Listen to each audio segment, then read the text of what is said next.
¿Cómo estamos, hermanos? Gloria a Dios. Bendecidos, hermanos. Vamos a dar inicio a la palabra de nuestro Señor Salvador Jesús.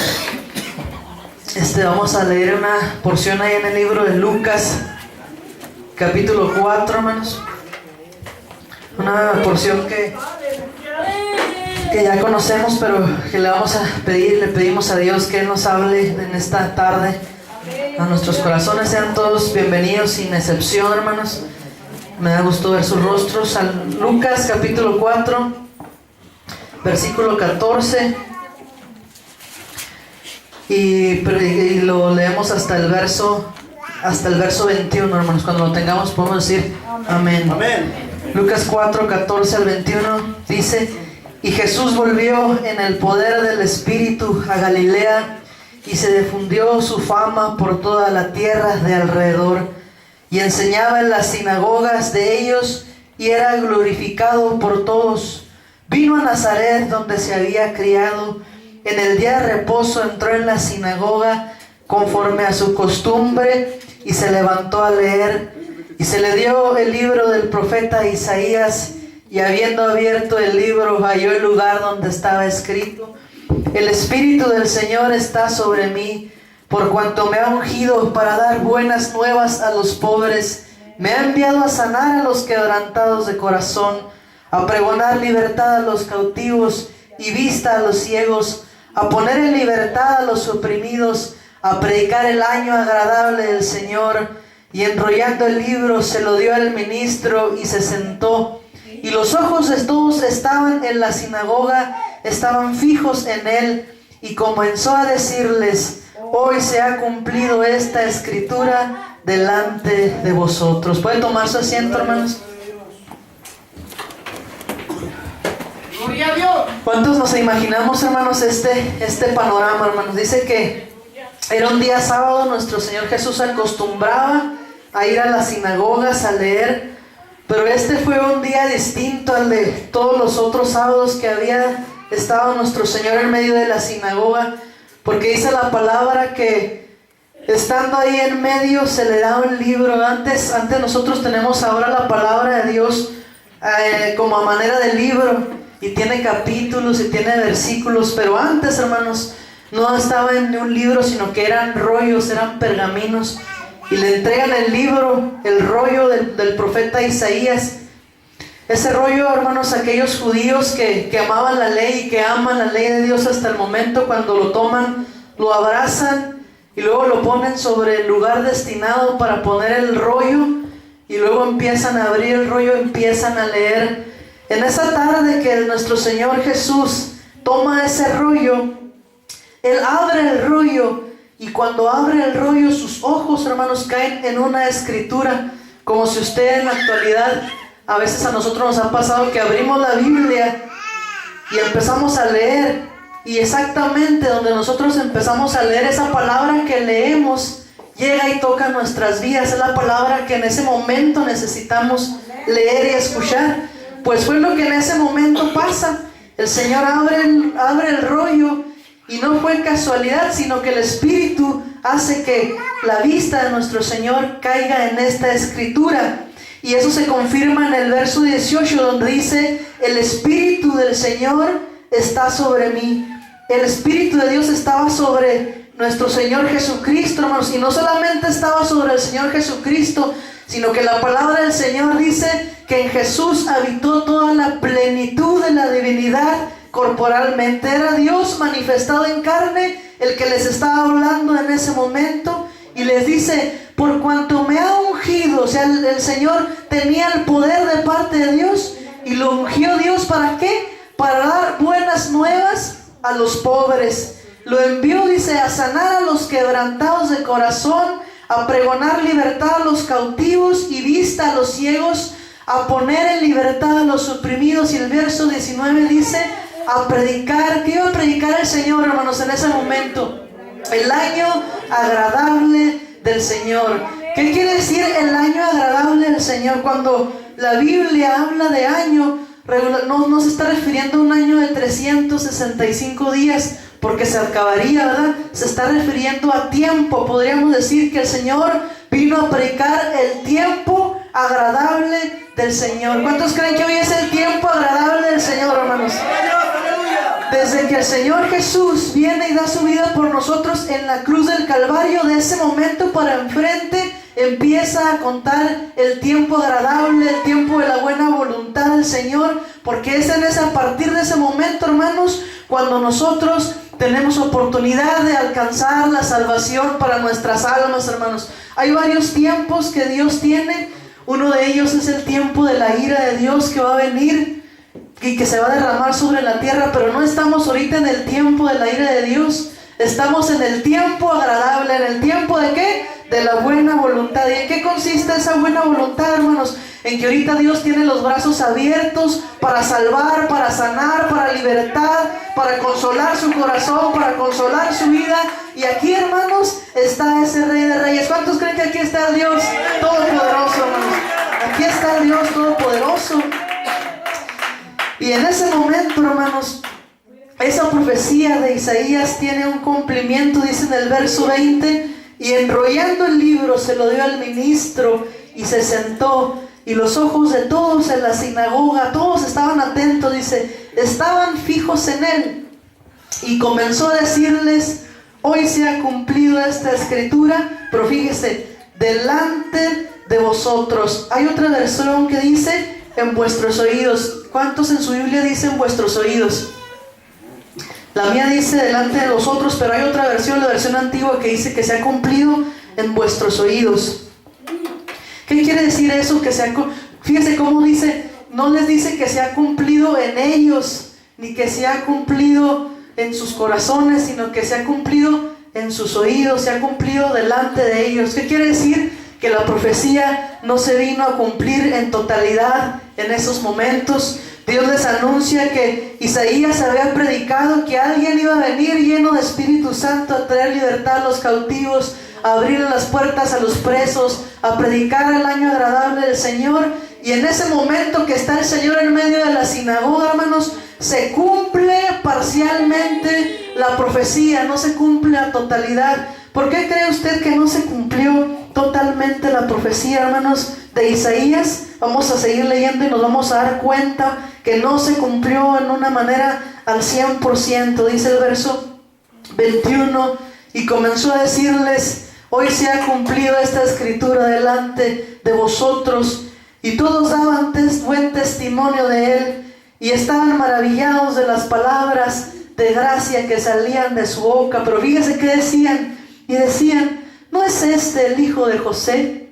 Él les dijo, sin duda me diréis este refrán, médico, cúrate a ti mismo, de tantas cosas que hemos oído que has hecho en Capernaum, haz también aquí en tu tierra. Y añadió, de cierto os digo que ningún profeta es acepto en su propia tierra, y en verdad os digo que muchas viudas había en Israel en los días de Elías, cuando el cielo fue cerrado por 3 años y 6 meses, y hubo una gran hambre en toda la tierra, pero a ninguna de ellas fue enviado Elías, sino a una mujer viuda en Sarepta de Sidón. Y muchos leprosos había en el tiempo de Israel, en el tiempo del profeta Eliseo, pero ninguno de ellos fue limpiado, sino Naamán el Sirio. Al oír estas cosas, todos en la sinagoga, ¿qué pasó con todos, hermanos? Se llenaron de ira. Entonces la profecía de Isaías que el Señor les estaba diciendo que se ha cumplido en sus oídos, no se logra cumplir en las vidas de estas personas, porque ellos, hermanos, como hasta ahorita, están esperando a un Mesías todopoderoso que los viniera a salvar, pero no se habían dado cuenta que ese Jesús de Nazaret, que ese hijo del carpintero y carpintero de profesión, era el mismo manifestado en carne, Dios manifestado en carne en medio de ellos, el que les estaba hablando. Ellos decían, ¿no es este el hijo de José el carpintero? ¿No es este carpintero también de profesión? ¿Cómo puede él decirnos que se ha cumplido la profecía en nuestros oídos. No creyeron al mensaje de Jesús. Y es por eso que en esos momentos la profecía se cumple, pero se cumple a media, solamente en sus oídos, solamente delante de ellos, porque era para que ellos, si el Señor les estaba diciendo, he venido a traer libertad a los cautivos y sanar a los enfermos, ¿qué tenían que hacer ellos? Decirle, maestro, sáname, maestro, libértame, maestro, necesito que tú me ayudes. Pero no lo hicieron. ¿Qué hicieron? ¿No es este José, el hijo del carpintero? Dudaron. Entonces la profecía, hermanos, se cumple parcialmente, hermanos, en la vida del pueblo de Israel. Pero en nosotros, hermanos, déjenme decirle que nosotros sí se puede cumplir a totalidad, porque nosotros sí creemos que Jesús es el Hijo de Dios y que ha venido a salvarnos y que ha venido a libertarnos y que ha venido a libertarnos de toda opresión, hermanos. ¿Cuántos creen esto, hermanos? Entonces, hermanos, vamos a ver ahí el libro de Isaías. Nos da la escritura completa en Isaías capítulo 61 de lo que el Señor viene a hacer en nuestra vida. No lo hizo en el pueblo de Israel porque eran incrédulos, pero en su amada iglesia sí lo está haciendo. En su amada iglesia lo sigue haciendo, porque nosotros, hermanos, creemos que el Señor Jesucristo mora en nuestras vidas, y que así como el Espíritu de Dios estaba en ese momento en nuestro Señor Jesús, el Espíritu Santo, hermanos, ahora mora también en nuestros corazones. Isaías capítulo 61, hermanos. Dice el profeta, el Espíritu del Señor está sobre mí, lo mismo que se dice allá, porque me ungió el Señor y me ha enviado a predicar buenas nuevas a los abatidos, a vendar a los quebrantados de corazón, a publicar libertad a los cautivos y a los presos, apertura de la cárcel. Y aquí le llama al año distinto, dice, a predicar el año de la buena voluntad del Señor, el día, dice, de venganza del Dios nuestro, a consolar a todos los enlutados, a ordenar que a los afligidos de Sión, fíjese todo esto que viene, que a los afligidos de Sión se les dé gloria en lugar de ¿qué, hermanos? De ceniza, óleo de gozo en lugar de luto, manto de alegría en lugar del espíritu angustiado, y serán llamados árboles de justicia, plantío del Señor, para gloria suya. ¿Para gloria de quién, hermanos? Para gloria de Dios. Pero fíjense el verso 3, hermanos, algo bien importante: a ordenar que los afligidos de Sión se les dé gloria en lugar de ceniza. ¿Qué es una ceniza, hermano? ¿Qué es la ceniza? La ceniza es lo que queda de algo que estaba ardiendo, que tenía llamas, que tenía fuerza, que una lumbre que es bonita, pero se acaba la leña y ¿qué queda? Pura ceniza, quedan los puros recuerdos de aquella lumbre, de aquella fogata. Entonces, puede, hermanos, pasar lo mismo en nuestras vidas, que a lo mejor en nuestros años antiguos nosotros estábamos llenos de fuerza, estábamos llenos de salud, teníamos fuerzas para ir, para evangelizar, para hacer muchas cosas, pero conforme va pasando el tiempo, hermanos, la fuerza física y la fuerza espiritual se va desgastando, hasta que llega un momento en que ahora yo estoy aquí y me acuerdo de lo que era antes, y veo que antes era una llama de fuego, pero que ahora queda ¿qué? La pura ceniza, quedan los puros rastros, porque la fuerza que yo tenía antes física se me ha ido.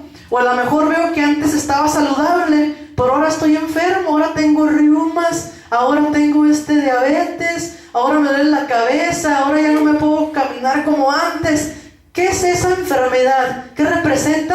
Es pura ceniza de lo que antes nosotros teníamos de fortaleza. Pero el Señor dice que Él ha venido para los afligidos, darles gloria en lugar de ¿qué? De ceniza. ¿Qué quiere decir? Que Él esas cenizas, esas enfermedades, esas debilidades nos las quiere quitar para darnos ¿qué, hermanos? Gloria. ¿Cuántos queremos de esa gloria, hermanos? Den un aplauso al Señor, hermanos. Queremos esa gloria, queremos que las cenizas sean quitadas de nuestra vida y que el Señor haga una obra completa.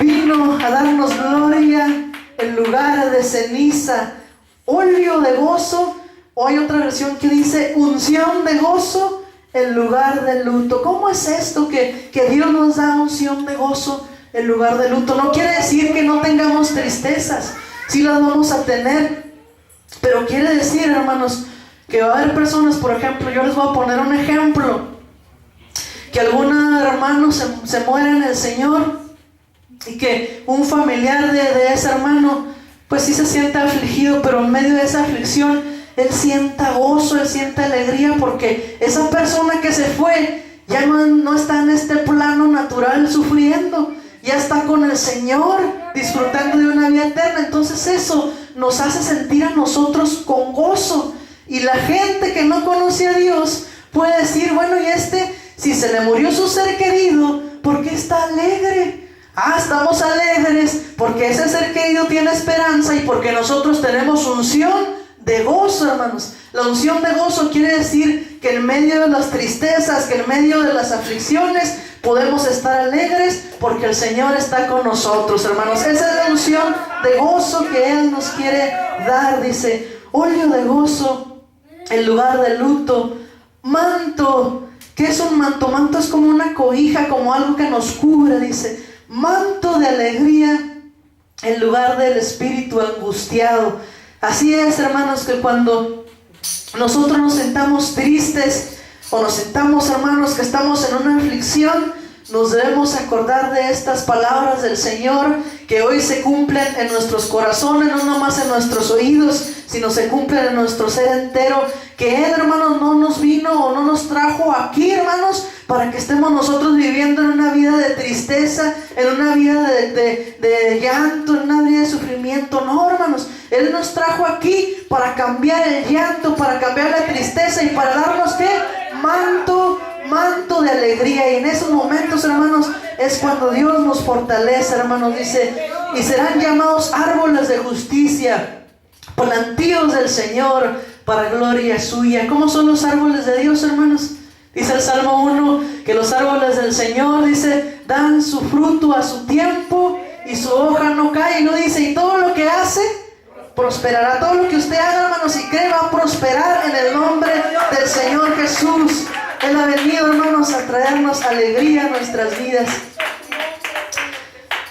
Pero cuando tenemos nosotros esta confianza, hermanos, no nada más es bendición para nosotros. O sea, Dios tiene un propósito de darnos tal bendición. Y ese propósito se dice ahí en el capítulo 61, verso 4, dice, reedificarán las ruinas antiguas, ¿verdad? Cuando nosotros estemos llenos de gozo, llenos de gloria, llenos de alegría, y seremos como árboles del Señor. En el verso 4 dice, y reedificarán las ruinas antiguas y levantarán los asolamientos primeros. Y luego dice, y restaurarán las ciudades arruinadas, los escombros de muchas generaciones. Para eso Dios nos trajo aquí y nos da todas esas bendiciones, hermanos, para que cuando nosotros estemos llenos de alegría, llenos de gozo, como dice el verso 4, reedifiquemos las naciones, las ruinas antiguas. ¿Qué representan las ruinas antiguas?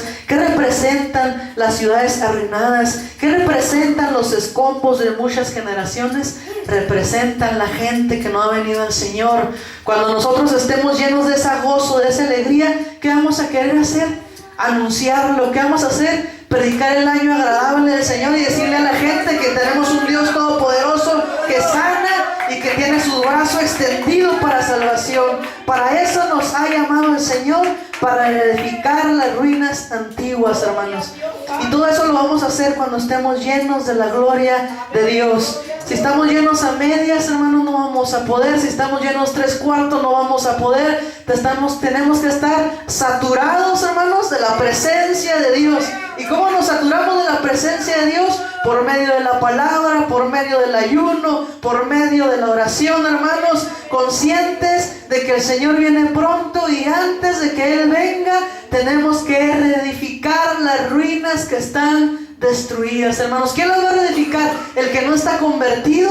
¿El que apenas está escuchando? No, ¿quién es? Nosotros, los que estamos llenos del poder del Santo, del Altísimo Dios.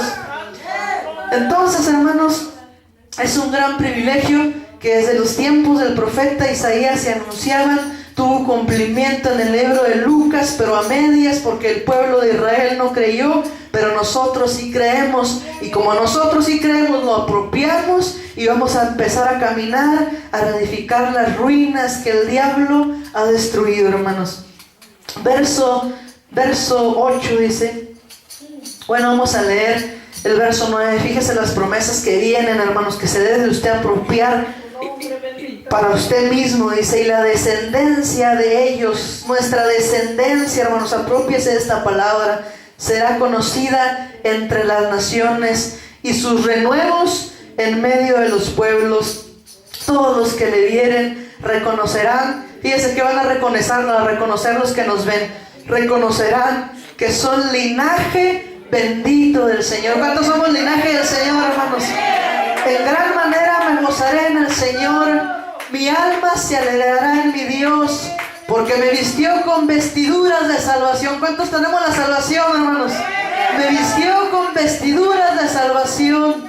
Me rodeó con manto de justicia. Como a novio me atavió, y como a novia adornada con sus joyas. Porque como la tierra produce su renuevo, y como el huerto hace brotar su semilla, así el Señor hará brotar justicia y alabanza delante de todas las naciones. ¿Cuántos pueden dar alabanza al Rey, hermanos? Justicia y alabanza delante de todas las naciones. Cuando el profeta Isaías escucha estas palabras, hermanos, llega esta profecía y él la extiende. Se alegra tanto, hermanos, porque la bendición venidera es tan grande, que en el verso 62, lleno de Espíritu Santo, lleno de alegría, dice, por amor de Sión no callaré, por amor de Jerusalén no descansaré, hasta que salga como resplandor su justicia, y su salvación se encienda como una antorcha. Entonces verán las gentes tu justicia, y todos los reyes tu gloria, y te será puesto un nombre nuevo, de la boca del Señor nombrará, y serás corona de gloria en mano del Señor, y diadema del reino en mano del Dios tuyo. Nunca, nunca, nunca más te llamarán desamparada, ni tu tierra se dirá más desolada, sino que serás llamada Efsiba, y tu tierra Beulá, porque el amor del Señor estará ¿en quién, hermanos? En ti, y tu tierra será desposada, hermanos. No se podía callar tanta alegría que Isaías dice, por amor de Sión no callaré. ¿Y qué decimos nosotros, hermanos? Por amor a Dios tampoco callamos. Por amor a Dios seguimos anunciando, seguimos predicando que el Señor está a las puertas, hermanos. En el verso 10 dice eso, hermanos. En el verso 1 dice, por amor de Sión no callaré. En el verso 10 dice que era lo que no iba a callar. Pasad, dice en el verso 10, pasad por las puertas, barred el camino al pueblo, allanad la calzada, quitad las piedras, alzad pendón en los pueblos. Y luego viene el 11. He aquí que el Señor hizo oír hasta lo último de la tierra, decir a la hija de Sión. ¿Qué vamos a decir? He aquí viene tu Salvador, he aquí su recompensa con él, y delante de él su obra, y le llamarán pueblo santo, redimido del Señor, y a ti te llamarán ciudad deseada, no desamparada. ¿Qué vamos a anunciar y qué no nos vamos a callar? Que el Señor viene, que el Señor viene, y que su recompensa, hermanos, viene con él. Nosotros los que trabajamos en el Señor, hermanos, tenemos una recompensa. El Señor va a venir, el Señor está a las puertas, el Señor viene, dice, no tarda su promesa como algunos la tienen por tardanza, sino que es paciente, porque quiere que todos se arrepientan. Pero cuando el Señor venga no va a venir solo. Cuando el Señor venga va a venir con su recompensa, va a venir a consolarnos, va a venir a darnos alegría, manto de alegría, en lugar de espíritu enlutado, hermanos. ¿Cuánto le pueden dar gloria al Rey, hermanos? Y esa profecía que anunciaba Isaías, hermanos, tiene cumplimiento parcial hasta la fecha en que llegó a Mateo, pero nuestra vida tiene un cumplimiento eterno y entero, hermanos. y nosotros tenemos que restaurar esas ciudades antes de que venga el Señor. Y déjenme decirles, hermanos, que el Señor está a las puertas, hermanos. Déjenme decirles que ya está próxima la venida del Señor. Si algo no tiene que olvidar la iglesia, es que el Señor está a las puertas. Si algo no tiene que olvidar la iglesia, es que tenemos que estar, como dice el Espíritu y la novia dice, ven Señor, ven, sí, ven pronto, hermanos. Y en ese momento, hermanos, con esa investidura de lo alto, tenemos que salir a predicar. Pero no podemos salir a predicar tristes, no podemos salir a predicar enlutados, no podemos salir a predicar con cenizas, nomás acordándonos de que cuando nosotros venimos teníamos la presencia y la unción del Santo.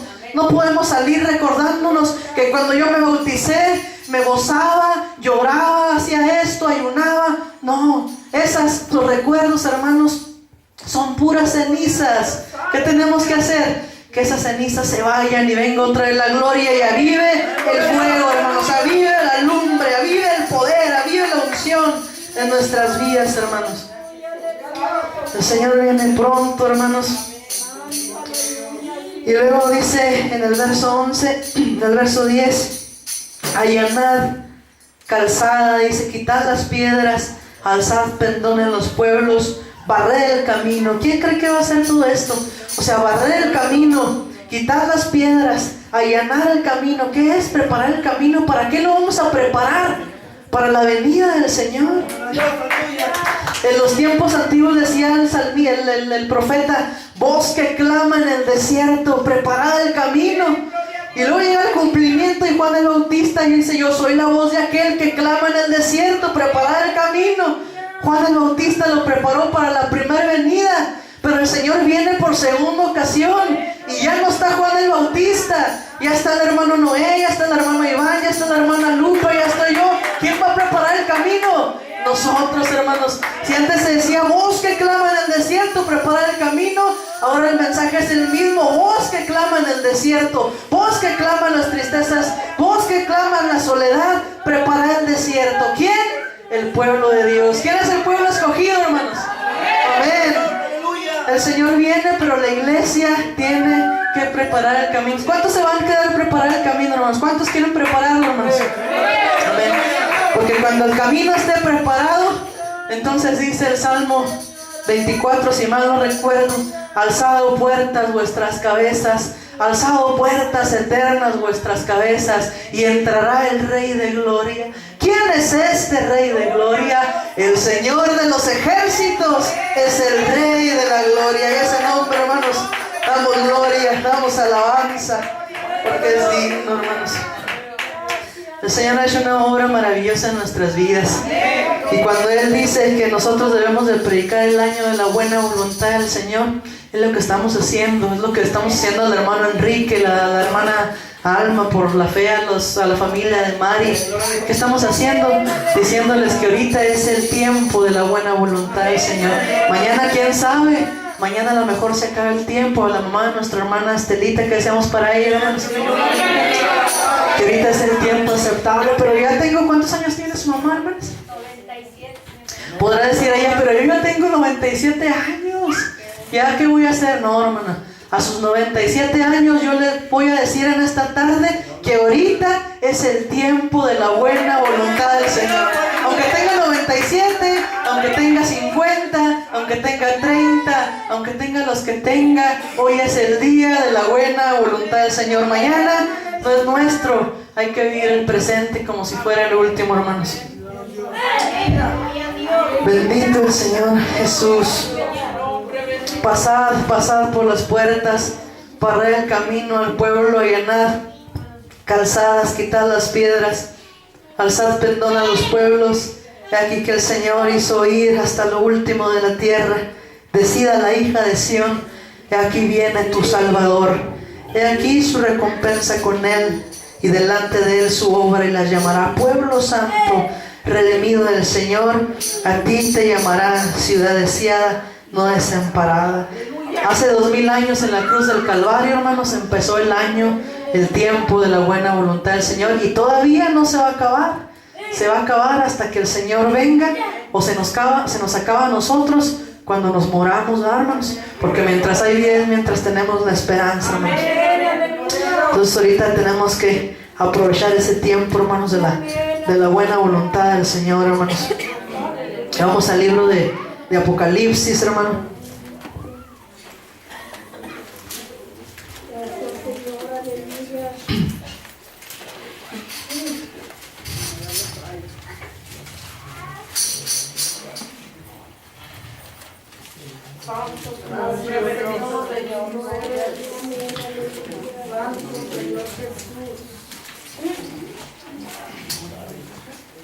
Isaías, hermanos, dice que el Señor viene pronto.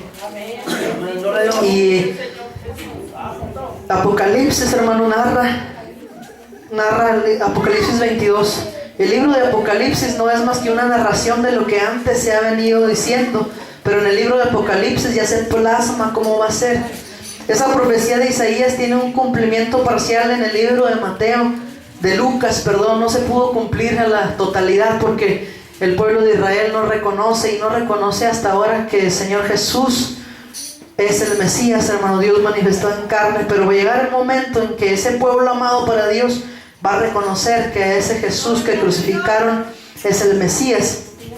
Y en el libro de Apocalipsis 22:12 Dios habla estas palabras y confirma lo que Isaías dice. Y aquí dice: yo vengo. ¿Cómo viene el Señor? Pronto. Y vuelve a decir lo mismo: y mi galardón conmigo para recompensar a cada uno según sea su obra. Yo soy el alfa y el omega, el principio y el fin, el primero y el último. Bienaventurados los que lavan sus ropas para tener derecho al árbol de la vida y para entrar por las puertas de la ciudad. Vamos a ver el 16. Y yo, Jesús, he enviado mi ángel para daros testimonio de estas cosas en las iglesias.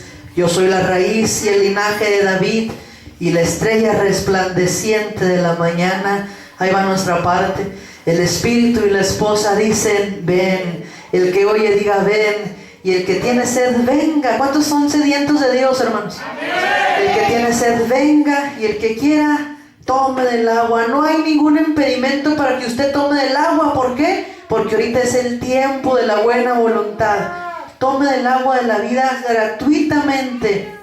Yo testifico a todo aquel que oye las palabras de la profecía de este libro: si alguno añadiere a estas cosas, Dios traerá sobre él las plagas que están escritas en este libro. Y si alguno quitare de las palabras del libro de esta profecía, Dios quitará su parte en el libro de la vida y de la ciudad santa y de las cosas que están escritas en el libro. El que da testimonio de estas cosas dice: ciertamente vengo en breve. Amén. Sí, ven, Señor Jesús. ¿Cuánto lo esperamos, hermanos? Si usted lo espera, es porque usted se siente preparado, hermanos. Pero si no se siente preparado, pues ahorita es la invitación, que estamos en el año agradable del Señor. ¿Para qué? Para ponernos a cuenta. En aquel momento fue glorioso, que el Señor estaba con el rollo en sus brazos, que entra, abre el rollo y les empieza a decir que ahí está esa palabra pudiéndose cumplir en sus vidas. Pero el pueblo no lo acepta, hermanos. No aceptó ese año agradable. Le dijeron otras cosas. El Señor tuvo que salir de ese lugar. No tuvo cumplimiento la profecía a totalidad en ellos, porque ellos fueron incrédulos. Pero a diferencia de aquel tiempo, aunque no podemos ver al Señor, aunque no lo podemos ver así en físico con el rollo parado, el Señor, déjenme decirle que en este momento y en este lugar está diciéndoles que esa profecía se está cumpliendo en su vida, en su corazón. ¿Qué tiene que hacer ahora nada más, hermanos? Creerlo, hermanos. ¿Y qué dice la profecía, hermanos? Que viene a quitar la ceniza. ¿Y qué nos va a dar? Gloria. Que viene a quitar la tristeza. ¿Y qué nos va a dar? Alegría. Entonces, ¿cómo debe ser el pueblo del Señor? Alegre. Porque ¿cómo es Dios, hermanos? Alegre. Denle un aplauso al Rey de Reyes, hermanos. Pues fue un mensaje corto, hermanos, pero yo creo que claro, ¿verdad? De que Dios quiere cambiar nuestras vidas, quiere llenarnos, y una vez que estemos llenos de Él, nosotros tenemos que ser aquella voz del que clama en el desierto: preparad camino en la soledad. ¿Para qué?